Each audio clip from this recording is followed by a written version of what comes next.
السلام عليكم ورحمة الله وبركاته. الحمد لله الواحد المتوحد بالوحدانية هو الله، الفرد المتفرد بالفردانية هو الله، العزيز المتعزز بالعزة هو الله، القدير المقتدر بالقدرة هو الله، قبل كل شيء هو الله، بعد كل شيء هو الله، الأول هو الله، والآخر هو الله، الظاهر هو الله، والباطن هو الله، أول الأولين هو الله، آخر الآخرين هو الله. أما بعد فأعوذ بالله من الشيطان الرجيم. بسم الله الرحمن الرحيم.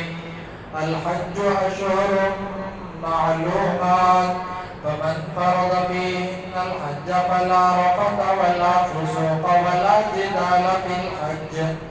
وقال تعالى في مقام آخر: والفجر وليال عشر. وقال تعالى في مقام آخر: وأطيعوا الله والرسول. صدق الله العظيم. وقال النبي صلى الله عليه وسلم: من حج لله فلم يرفث ولم يفسق رجع كيوم ولدته أمه. وقال النبي صلى الله عليه وسلم: وفد الله ثلاثة: الغازي والحاج والمعتمر.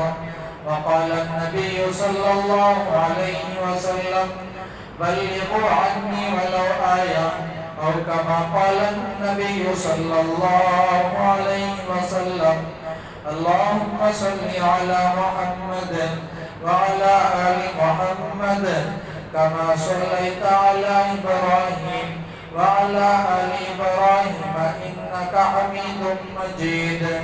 اللهم بارك على محمد وعلى آل محمد كما باركت على إبراهيم وعلى آل إبراهيم إنك حميد مجيد.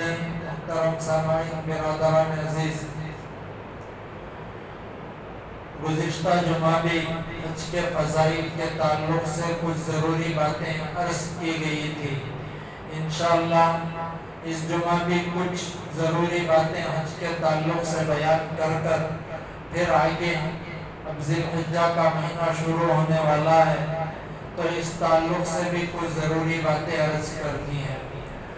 سب سے پہلی بات یہ ہے کہ یہ جو دن چل رہے ہیں، ان دنوں کے اندر حاجی حضرات حج کے سفر کے واسطے روانہ ہو رہے ہیں، اور یہ حج اسلام کے بنیادی ارکان میں سے ایک رکن ہے. جیسے نماز ضروری چیز ہے، نماز کے انکار پر آدمی کفر تک پہنچ جاتا ہے، ایسے حج بھی ایک ضروری چیز ہے، اس کے انکار پر آدمی کفر تک چلا جاتا ہے. اللہ کے نبی صلی اللہ علیہ وسلم نے ایک جگہ ایک بات ارشاد فرمائی: وفد اللہ ثلاثہ، اللہ کے مہمان تین ہیں: الغازی جہاد کرنے والا، والحاج حج کرنے والا، والمعتمر عمرہ کرنے والا. یہ تین اللہ تبارک و تعالیٰ کے مہمان ہوا کرتے ہیں. جب مہمان میزبان کے یہاں آئے تو میزبان اس کی فرمائش کو پورا کرنے کی فکر کرتا ہے، اور یہ تو دنیا ہے اور ہم تو مخلوق ہیں، ہم سے ہر فرمائش پوری نہیں کی جاتی، مگر اللہ تو احکم الحاکمین ہے، جو کن فیکن کے مالک ہیں، اور اللہ کے پاس ہر چیز موجود ہے، وہ جو چاہے کر سکتے ہیں. اب جب مہمان ہم ہوئے، حاجی حضرات مہمان ہوئے اور اللہ میزبان ہوئے، تو اللہ تبارک و تعالیٰ مہمان کی مہمانی ضرور کرتے ہیں۔ تو اللہ تبارک و تعالی حاجی حضرات کی دعاؤں کو رد نہیں کرتے۔ عبداللہ ابن مسعود رضی اللہ عنہما اللہ کے نبی صلی اللہ علیہ وسلم کا یہ فرمان نقل فرماتے ہیں کہ 5 دعائیں اللہ تبارک و تعالی رد نہیں کرتے، وہ دعائیں قبول فرماتے ہیں۔ مستجاب الدعوات کا لفظ کتابوں کے اندر لکھ کر ہے۔ ان میں سے ایک غازی، جنگ جہاد کرنے والا، اللہ تبارک و تعالی اس کے ادا کو پسند فرما کر اس کی دعا کو رد نہیں کرتے۔ اور دوسری بات نبی صلی اللہ علیہ وسلم کی حدیث سے ثابت ہوتی ہے کہ مظلوم کی بد دعا اللہ تبارک و تعالی ضرور بھی ضرور قبول فرماتے ہیں۔ اور تیسرے نمبر پر بیمار کی دعا اللہ تبارک و تعالی قبول فرماتے ہیں۔ اور چوتھے نمبر پر اللہ تبارک و تعالی اپنے بھائی کے حق میں غائبانہ طور پر جو دعا کی جاتی ہے، کوئی آ کر ہم سے دعا کی درخواست کر رہا، ہم دعا دے رہے ہیں اپنی جگہ، مگر غائبانہ طور پر ہمارے بھائی کو معلوم ہی نہیں، ہم بیٹھ کر دعا کر رہے ہیں، یہ دعا کو اللہ تبارک و تعالی رد نہیں فرماتے۔ اور 5ویں نمبر پر حدیث میں ہے کہ اللہ تبارک و تعالی حاجی کی دعا کو رد نہیں فرماتے۔ اب حاجی کتنا گنہگار ہی کیوں نہ ہو، مگر اللہ اس کی دعا کو ضرور قبول فرماتے ہیں، یہ حدیث سے ثابت ہے۔ اس لیے کہ نبی کا فرمان ہے، اللہ کے نبی نے فرمایا اے اللہ حاجی کی مغفرت فرما، اور حاجی حضرات جس کے لیے مغفرت کی دعا کریں اللہ اس کی بھی مغفرت فرما۔ تو اس حدیث سے یہ بات ثابت ہوتی ہے کہ جو حاجی دعا کرتا ہے اللہ اس کی دعا کو ضرور بے ضرور قبول فرماتے ہیں۔ یہ بات اس لیے ارشاد فرمائی گئی کہ نبی کی حدیث سے یہ بات ثابت ہوتی ہے کہ حاجی حضرات کی دعا کو اللہ تبارک و تعالی رد نہیں فرماتے۔ تو بڑی بات یہ ہے کہ حاجی حضرات گنہگار ہی صحیح، مگر اللہ ان کی دعاؤں کو قبول فرماتے ہیں۔ اور ایک بات اللہ نے قرآن میں یہ فرمایا اَمَّن یُجِیبُ الْمُضْطَرَّ، کہ جو تڑپتا ہے اللہ اس کی دعا کو قبول فرماتے ہیں۔ اَمَّن یُجِیبُ الصَّالِحِینَ اَمَّن یُجِیبُ الْمُتَّقِینَ، اللہ نے نہیں فرمایا نیکوکاروں کی دعا کو اللہ قبول فرمائیں گے، اور صالحین کی دعا کو، اَمَّن یُجِیبُ الْعُلَمَاء، علماء کی دعا کو اللہ نے ایسا نہیں فرمایا، بلکہ اَمَّن یُجِیبُ الْمُضْطَرَّ، گنہگار، بدکار، برا، خطاگار کوئی بھی آئے جب اللہ کے یہاں تڑپ کر دعا کرے اللہ تبارک و تعالی اس کی دعا کو ضرور بھی ضرور قبول فرماتے ہیں۔ اب دیکھیں غور سے سنیں کہ حاجی جب حج کے لیے روانہ ہوتا ہے تو مقامات ہی متبرک اور بابرکت مقامات ہوا کرتے ہیں، اور ان بابرکت مقامات پر پہنچ کر جب دعا مانگی جائے گی اللہ دعا کو رد نہیں فرماتے۔ مثال کے طور پر حاجی حضرات جب فلائٹ کے سفر کے ذریعے سے مکہ پہنچے تو سب سے پہلے ان کے لیے ضروری بات ہوتی ہے کہ احرام باندھنا پڑے گا، کعبۃ اللہ کا طواف کر کر عمرہ کرنا پڑے گا۔ اب کعبے کے طواف کے واسطے کعبۃ اللہ کے پاس پہنچتے ہیں تو کعبۃ اللہ بابرکت مقام ہے، اللہ بابرکت مقام پر دعا قبول فرماتے ہیں۔ اور جب عمرے کے واسطے طواف شروع کرنا ہو تو وہاں حجر اسود سے شروع کیا جاتا ہے۔ حجر اسود ایک ایسی جگہ ہے جہاں اللہ تبارک و تعالیٰ ضرور بھی ضرور دعا کو قبول فرماتے ہیں۔ ابو جعفر رحمۃ اللہ علیہ کا یہ قول کتابوں کے اندر یہاں تک بھی لکھ کر ہے کہ اللہ تبارک و تعالیٰ حاجی حضرات عمرہ کرنے والے جب حجر اسود کے پاس جا کر دعا کریں اللہ دعا کو رد نہیں فرماتے، اس لیے کہ جب اللہ تبارک و تعالیٰ نے عالم ارواح کے اندر اپنے بندوں سے یہ عہد لیا تھا الست بربکم، کیا میں تمہارا رب نہیں ہوں؟ تو سارے بندوں نے کہا قالوا بلا، آپ ہی ہمارے رب ہیں۔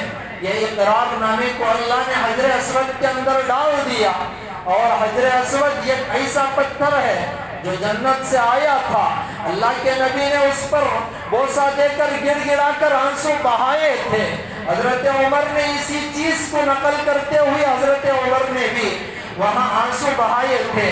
پھر نبی نے فرمایا تھا یہ ایسی جگہ ہے کہ یہاں آنسو بہائے جائیں, اور ایک جگہ لکھ کر ہے یہاں آنسو بہائے جانے پر جو ہمارے دل کی خواہش ہوتی ہے اللہ اس دل کی خواہش کو پورا فرماتے ہیں.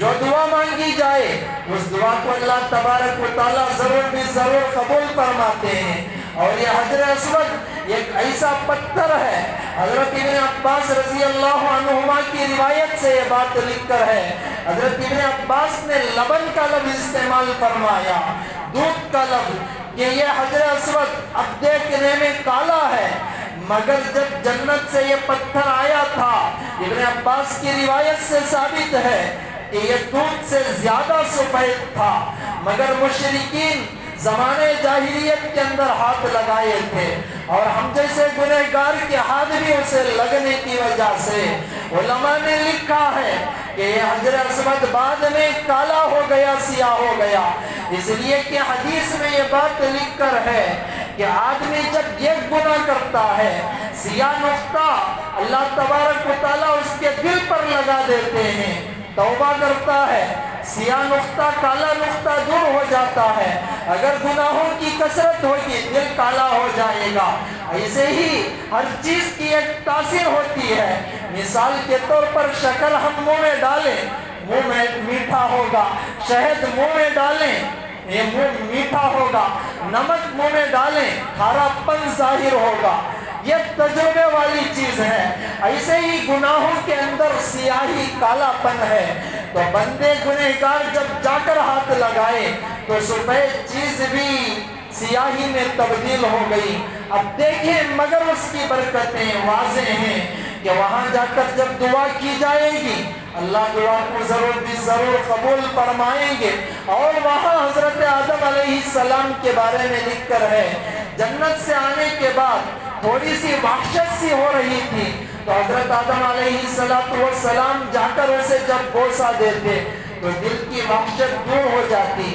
ایسے متبرک مقامات ہیں, ان مقامات پر جب جا کر دعا کی جائے گی اللہ ضرور بھی ضرور دعا قبول فرمائیں گے. اور وہ ایسی جگہ ہے جو دنیا کی سب سے پہلی بنانے والی مسجد ہے. حضرت ابو ذر رضی اللہ عنہ نے اللہ کے نبی سے سوال پوچھا تھا, یا رسول اللہ دنیا کی سب سے پہلے مسجد کون سی ہے؟ نبی صلی اللہ علیہ وسلم نے فرمایا کہ کعبۃ اللہ ہے. دوسرے نمبر پر پھر پوچھا کہ دوسرے نمبر پر کون سی مسجد؟ اللہ کے نبی نے فرمایا مسجد اقصی. پھر حضرت ابو ذر رضی اللہ عنہ فرماتے پھر میں نے تیسرا سوال کیا کہ مسجد حرام اور مسجد اقصی کے درمیان میں کتنے سال کا فاصلہ تھا؟ اللہ کے نبی نے فرمایا 40 سال کا فاصلہ تھا. اب دیکھیں غور سے سنیں, اس دنیا کی سب سے پہلی مسجد, اب اس جگہ پر جا کر جو دعا کی جائے گی وہ دعا کو اللہ تبارک و تعالیٰ رد نہیں فرماتے. اب غور سے سنیں کہ حاجی حضرات جب حج کے لیے روانہ ہوتے ہیں تو سب سے پہلی بات اللہ تبارک و تعالیٰ نے عبادات کے اندر بہت ہی اچھی ترتیب بنائی. عبادات کی ترتیب رمضان سے اللہ نے شروع فرمائی. رمضان دیا, روزوں کو فرض کیا, تراویح کو سنت ضروری قرار دیا. رمضان ختم ہوتے ہی شوال کی 1 تاریخ سے اللہ نے حج کے مہینوں کو شروع کر دیا. فقہا نے یہاں تک بھی لکھا حج کی پہلی تاریخ سے ہی اگر کوئی, شوال کی پہلی تاریخ سے ہی اگر کوئی حج کا احرام باندھ لے تو اس کے لیے یہ جائز ہے. تو اللہ نے بڑی اچھی ترتیب بنائی, مگر یہ ترتیب جو مکمل ہوتی ہے تو یہ ذی الحجہ کے مہینے میں اللہ نے اس کی تکمیل فرمائی. اب شوال کا مہینہ دیا, پھر ذی القعدہ کا مہینہ دیا, پھر ذی الحجہ کا مہینہ اللہ تبارک و تعالیٰ نے لایا. اور یہ ذی الحجہ کا مہینہ بابرکت مہینہ ہے. اس کے اندر اللہ تبارک و تعالیٰ نے ایک عجیب خصوصیات رکھی ہیں. حضرت حافظ ابن حجر رحمۃ اللہ علیہ فرماتے ہیں کہ یہ ذی الحجہ کا مہینہ ایک ایسا مہینہ ہے اس کے اندر حج جیسی عبادت اللہ نے رکھی ہے. یہ حج ایک ایسی عبادت ہے دوسرے مہینوں میں انجام نہیں دی جا سکتی. اب دیکھیں غور سے سنیں, اب ہمارے اوپر رمضان میں روزے فرض ہیں، ہم روزے نفل روزے دوسرے دنوں میں بھی رکھ سکتے ہیں۔ اب رمضان کے اندر ہم نمازیں فرض کی پڑھتے ہیں، نوافل جب چاہے پڑھنے کی اجازت ہے، بقیہ دنوں میں نمازیں فرض ہیں، نوافل کی اجازت ہے۔ زکوٰۃ رمضان ہی میں ضروری نہیں، جب نصاب مکمل ہو جائے تب ضروری ہو جاتا ہے۔ مگر یہ حج کی عبادت اللہ نے ایسی ترتیب بنائی ہے کہ اس ترتیب میں غور کرنے سے پتہ چلتا ہے کہ حج انہی دنوں میں کیا جا سکتا ہے، اس کے علاوہ کوئی اور دن ہی نہیں جس میں حج کیا جائے۔ غور سے سنیں، اللہ نے ایسی چیز بنائی حج کو، نو عرفات کو عرفات کے میدان میں رکنے کا حکم دیا۔ اگر کوئی حاجی یہ کہے کہ میں عرفات میں نو عرفات کو نہیں ٹھہر سکتا، میں مسجد حرام کو آ جاؤں گا، تو اس کا حج مکمل نہیں ہو سکتا۔ اگر اس دن کو چھوڑ کر دوسرے سال بھر 9 عرفات کے علاوہ 10 عرفات سے لے کر سال بھر عرفات کے میدان میں کوئی رکا رہے تو اس کا حج قبول نہیں ہوتا اور اس کو ذرا بھی ثواب نہیں ملتا۔ تو آپ غور کریں ساتھی، اللہ نے ایک ترتیب بنائی جو ترتیب ہمارے ذہن میں نہیں آتی، مگر اس پر عمل کرنا ضروری ہو جاتا ہے۔ اب اللہ کے نبی نے فرمایا جب یہ حج کسی کے اوپر فرض ہو جائے تو اس کے لیے حج کو جانا ضروری ہے۔ اگر کوئی حج کو حج فرض ہونے کے باوجود نہ جائے، اللہ کے نبی نے بددعائی الفاظ استعمال فرمایا، وہ یہودی ہو کر مرے کہ نصرانی ہو کر مرے، یعنی مشابہت دے دی کہ تم یہودی اور نصرانی والا کام کر رہے ہو۔ تو اس لیے جب حج فرض ہو جائے تمہیں حج ادا کرنا ضروری ہو جائے گا۔ آج دیکھیں کچھ مسائل میں نے گزشتہ جمعہ میں بیان کیے تھے، کچھ مسائل اس جمعہ بیان کرنا ضروری ہے، اس لیے کہ بہت سارے حضرات ایسے ہیں جن پر حج بالوقت فرض ہو چکا ہے، مگر مسائل کی ناواقفیت کی وجہ سے ہم حج کو نہیں جاتے۔ علماء نے لکھا ہے، یہاں تک بھی بات لکھی ہے کہ اگر کوئی نوجوان ہے شادی کے لیے پیسہ جمایا ہو تو شادی کے واسطے جو پیسہ جمایا ہے اگر ان پیسوں کو لے کر حج کو جائے گا تو شادی رکی رہے گی، اگر شادی کرے گا حج رکا رہے گا۔ فقہا فرماتے ہیں یہ بات میں غور کرے کہ اگر وہ اپنی شہوت کو کنٹرول رکھنے کی طاقت رکھتا ہو تو شادی تاخیر کر دے، حج کے لیے چلا جائے، جبکہ حدیث میں یہ حکم ہے کہ جب بے نکاح تیار ہو جائے تو فوراً نکاح کر دو۔ مگر حج اتنا ضروری عمل ہے کہ یہ مسائل بتانے پڑتے ہیں۔ علماء نے یہاں تک بھی لکھا ہے کہ اگر تمہارے پاس رہنے کے لیے خاص گھر ہو اور اس گھر کے علاوہ کوئی اور سائٹ، کوئی اور زمین تم لے کر ہو، اگر اس زمین کو فروخت کرنے کی وجہ سے تم پر حج ضروری ہو جاتا ہو تو زمین کو فروخت کر دو، حج کو پہلے ادا کرو۔ اور میں نے حضرت شیخ الاسلام مفتی تقی عثمانی کا فرمان یہ بھی سنا، یہ بھی لکھا ہے حضرت نے کہ اگر ہم مال تجارت میں ایک تجارت کر رہے ہوں، کوئی ضروری تجارت عمل میں لا رہے ہوں، اگر یہ تجارت والے مال کو بیچا جائے تو اتنا مال حاصل ہو جائے کہ اس مال کے ذریعے سے ہم حج کر سکتے ہوں تو تجارت کے مال کو بیچ کر ہمیں حج ادا کرنا ضروری ہوگا۔ آج ناواقفیت بہت زیادہ بڑی ہوئی ہے، کئی ساتھیوں کی زبانی یہ مسائل بھی سننے میں آئے کہ کئی ساتھیوں نے پوچھا بھی کہ دیکھو ہم تو نوجوان ہیں، ہمارے والدین بوڑھے ہیں، ہمارے اوپر حج فرض ہو گیا ہوگا، ہمارے پاس کچھ پیسے ہیں، پہلے ہم اپنے والدین کو حج کرائیں گے اس کے بعد ہم حج کو جائیں گے۔ یہ بات بھی فقہا نے لکھا جس کے اوپر حج فرض ہو جائے فوراً اسے ادا کرنا پڑے گا، والدین نماز پڑھے یا نہ پڑھے ہمارے اوپر اپنی نماز ضروری ہے، ایسے ہی ہمارے اوپر جب حج فرض ہو جائے پہلے حج ادا کرنا ضروری ہے۔ ہاں ایک بات قابل عذر یہ ہے کہ قرض ہو تو قرض پہلے ادا کر بعد میں جانا پڑے گا، اور قانونی پابندی بھی عذر سمجھی جاتی ہے۔ مثال کے طور پر ہم قرآن حکومت میں ڈالیں اور ہمارا نام نہ آئے تو یہ عذر قابل قبول ہے، علماء نے، فقہا نے یہاں تک بھی مسئلہ بیان کیا کہ اگر زراعتی زمین ہو، کسی کے پاس کچھ زمین ہے اور اس زمین کے اندر وہ زراعت کر رہا ہو، تو اس زمین کے کچھ حصے کو بیچنے کی وجہ سے، فروخت کرنے کی وجہ سے اتنا پیسہ آ رہا ہے کہ ان پیسوں سے وہ حج کو جا سکتا ہے، اور بقیہ جو زمین بچی ہے اس زمین میں آسانی سے زراعت کر کر یہ اپنا گزارا کر سکتا ہے۔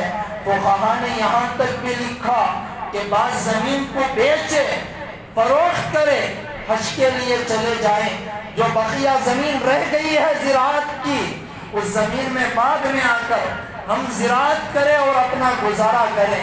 اب دیکھیں، بڑا درد ہوتا ہے دیہاتوں کے اندر کسی کو 2 یا 3 4 ایکڑ تک زمین ہوتی ہے، مگر یہ کہتے ہیں کہ ہمارے اوپر حج ابھی فرض نہیں ہوا، ہمارے اوپر مجھے بھی یہ مسئلہ معلوم نہیں تھا، مگر جب پڑھا ایک قسم کی حیرانی ہوئی۔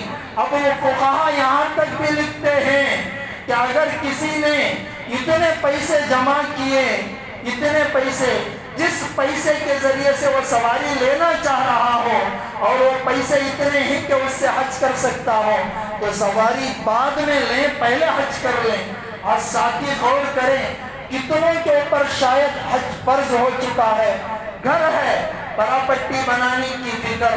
اب علماء نے یہاں تک بھی مسئلہ لکھا کہ تمہارے پاس معمولی گزارے کا گھر ہو اور دوسرا بنانا چاہتے ہو تو پہلے حج کر لو، بعد میں تم اپنی پراپٹی بناؤ۔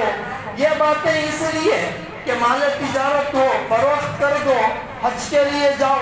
یہ باتیں علماء نے اس لیے بیان کی، اللہ نے قرآن کے اندر فرمایا یشہدوا منافع لہم، تم حج کو جا کر آؤ گے، تم اپنی زمین بیچ کر جاؤ گے، یا تم دوسری چیزیں بیچ کر جاؤ گے، جا کر آنے کے بعد تمہیں تندرستی انشاءاللہ نہیں آئے گی، اس لیے کہ اللہ کا وعدہ جو ہے وہ وعدہ اللہ کا سچا ہوا کرتا ہے۔ اللہ اپنے وعدے میں سچے ہیں، لا تخلف المیعاد، اللہ اپنے وعدے میں کبھی جھوٹے نہیں، اللہ اپنے وعدے کے خلاف نہیں کرتے، یہ اللہ کا وعدہ ہے۔ تو اللہ تمہاری دنیا بھی بنائیں گے، دین بھی بنائیں گے۔ آج سوچنے پر ہم مجبور ہو رہے ہیں کہ کتنے لوگوں پر اس وقت حج فرض ہو گیا، کوئی زمین لینے کی فکر، کوئی سائٹ بنانے کی فکر، کوئی اپنی تجارت بڑھانے کی فکر، اور دیہاتوں کے اندر جس کی زمین تو زیادہ ہے، میں کہتا ہوں کہ اکثریت پر اس مسئلہ پڑھنے کے بعد ذہن میں یہ بات آتی ہے کہ بعض زمین کو بیچ دینے پر حج فرض ہوتا ہو تو اتنی زمین بیچ کر بعد میں آ کر اس میں زراعت کرے۔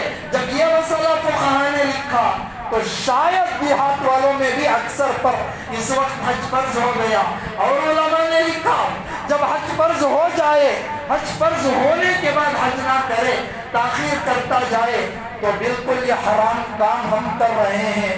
دیکھیں، جیسے نماز چھوڑنے پر جو گناہ، شراب پینے پر جو گناہ، برا کام کرنے پر جو گناہ، ایسا گناہ تاخیر کرنے پر بھی ہو سکتا ہے۔ اب ان مسائل کو ہم سوچے ساتھی، ہم معمولی بہانے سے ہمارے ذہنوں میں یہ بات ہی نہیں آتی۔ مجھے بھی یہ مسئلہ معلوم نہیں تھا قسم اللہ کی، جب میں یہ فقہا کا قول پڑھا تو ایک قسم کی پریشانی ہوئی کہ ہم میں سے کتنوں پر حج اس وقت فرض ہو چکا ہے۔ تو اس لیے بہانے مت بنائیں کہ ضروری ہو گیا ہو تو حج ضرور کر لیں۔ تو میرے قید مجھے اب ذی الحجہ کا مہینہ شروع ہو رہا ہے، اس تعلق سے بھی کچھ ضروری باتیں عرض کرنی ہے۔ آج ذی القعدہ کی 26 تاریخ ہے۔ اب جو پیر آ رہا ہے، اس پیر کے دن 29 تاریخ ہونے والی ہے۔ اب 29 تاریخ ہوگی ذی القعدہ کی یا 30 تاریخ ہوگی، یہ اللہ تبارک و تعالیٰ ہی کو معلوم ہے، اور 29 کی رات میں پتہ چلے گا کہ عید الاضحیٰ جمعرات کے دن ہوگا یا جمعہ کے دن ہوگا، یہ اللہ ہی کو معلوم ہے۔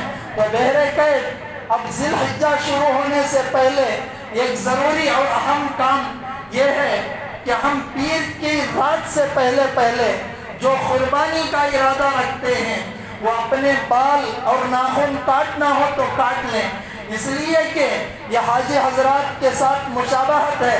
نبی کی حدیث سے یہ بات ثابت ہے۔ نبی نے فرمایا جس کا قربانی کرنے کا ارادہ ہو تو وہ ذی الحجہ کی ایک تاریخ سے پہلے وہ ذی الحجہ کے آنے سے پہلے ان چیزوں سے فارغ ہو جائیں۔ اس لیے کہ حاجی حضرات جب احرام باندھتے ہیں تو اور بھی بہت ساری چیزیں ان پر حرام ہوتی ہیں، تو ان میں سے یہ 2 چیزیں بھی ان پر حرام ہو جاتی ہیں کہ وہ بال نہیں کاٹ سکتے اور وہ ناخن نہیں کاٹ سکتے۔ یہ حاجی حضرات کے اوپر حکم لگتا ہے، عمرہ کرنے والوں پر بھی یہ حکم لگتا ہے، تو ان کے ساتھ مشابہت کے واسطے نبی نے یہ ارشاد فرمایا اگر تھوڑی سی بھی مشابہت ان سے ہو جائے تو ان پر جو رحمتوں کی بارش حاجی حضرات پر اتر رہی ہے، اللہ سے امید ہے کہ اس تھوڑی سی برسات رحمت کی ہم پر بھی اتر سکتی ہے اگر ہم اس پر عمل کر لیں۔ اب دیکھیں بعض فقہا نے یہاں تک بھی فرمایا اگر کوئی ایسا ہے جو غریب ہے، قربانی نہیں دے سکتا، اس کے پاس قربانی کی طاقت نہیں، فقہا نے یہ بھی لکھا بہتر ہے کہ وہ بھی جلد از جلد یعنی ذی الحجہ کے شروع ہونے سے پہلے، اب آنے والے پیر سے پہلے منگل سے پہلے یعنی پیر کی رات سے پہلے ان کاموں سے فارغ ہو جائے، اس لیے کہ وہ برکتیں غریب کو بھی ملے، قربانی دینے والے مالدار کو بھی ملے۔ اب اس میں ضروری بات یہ علماء نے لکھا کہ مشابہت ایک بہت بڑی چیز ہوا کرتی ہے۔ اگر مشابہت ہماری تھوڑی بھی حاجی حضرات سے ہو جائے، اللہ چاہتے ہیں میں بھی ان کی مغفرت کروں حاجی حضرات کی، مشابہت کی وجہ سے بعض دفعہ اللہ نے معاملے کو ہی آسان کر دیا ہے۔ اور دوسری بات اس میں یہ ہے کہ جب ذی الحجہ کا چاند نظر آ جائے تو اس تعلق سے علماء نے لکھا ہے وَالْفَجْرِ وَلَيَالٍ عَشْرٍ، اللہ نے قسم کھائی 10 راتوں کی۔ مفسرین لکھتے ہیں 10 راتوں سے مراد یہ ذی الحجہ کی 10 راتیں ہیں۔ علماء نے یہاں تک بھی لکھا ہے کہ اگر رمضان المبارک کے بعد کوئی راتیں اور کوئی دن بابرکت اور فضیلت والے ہوں تو یہی 10 دن فضیلت والے اور 10 راتیں فضیلت والے ہیں۔ اللہ کے نبی کا فرمان یہ ثابت ہے صحیح حدیث سے کہ اگر کوئی 1 ذی الحجہ سے لے کر 9 ذی الحجہ تک 1 روزہ رکھے گا، 1 روزے کا بدلہ سال بھر روزہ رکھنے کے برابر ملے گا، 1 روزے کے بدل سال بھر روزہ رکھنے کا ثواب ملے گا۔ اور نبی سے یہ فرمان بھی ثابت ہے کہ اگر کوئی اس کی 1 رات میں عبادت کے لیے فارغ ہو کر عبادت کرے گا، 1 ذی الحجہ کی رات سے لے کر 10 ذی الحجہ سے پہلے تک کی، اللہ کے نبی کا فرمان ہے گویا اس نے لیلۃ القدر یعنی شب قدر میں عبادت کی۔ تو یہ بہت بڑی حدیثیں ہیں۔ اب اللہ نے قسم کھا کر اس بات کو ارشاد فرمایا وَلَيَالٍ عَشْرٍ، قسم ہے 10 راتوں کی۔ اب یقین دلانے کے واسطے نہیں بلکہ اس کی عزت، اس کا احترام بندوں کے سامنے ظاہر ہونا تھا۔ معمولی اللہ فرما دیتے 10 راتوں کی بات ہے تو بات کافی تھی، مگر 10 راتوں کی قسم اللہ نے کھا کر اس کی حرمت، اس کی عزت بندوں کے سامنے ظاہر کی کہ یہ کوئی معمولی دن نہیں ہے، ان دنوں کے اندر تمہیں عبادت کرنا پڑے گا، اور آنے والے پیر کے رات سے پہلے اگر کٹنگ کرانا ہو یا ناخن کاٹنا ہو تو اس سے ہمیں فارغ ہو جانا پڑے گا۔ جو قربانی دے رہے وہ تو ضرور کریں، اور جو نہ دے رہے وہ بھی برکت حاصل کرنے کے واسطے اس عمل کو کر لیں، انشاءاللہ بہت بڑا فائدہ ہوگا۔ اب 29 ذی القعدہ پیر کے دن ہے، یہ ذی الحجہ منگل کے دن ہوگا یا چہارشنبے کے دن ہوگا یا پیر کی رات میں پتہ چلے گا، اور عید الاضحیٰ جمعرات کے دن ہوگی یا جمعہ کو ہوگی یہ بھی پیر کی رات میں پتہ چلے گا۔ تو پیر کی رات سے پہلے ان کاموں سے فارغ ہو جائیں۔ اللہ تبارک و تعالی ہمیں عمل کی توفیق عطا فرمائے۔ آمین۔ وآخر دعوانا الحمدللہ۔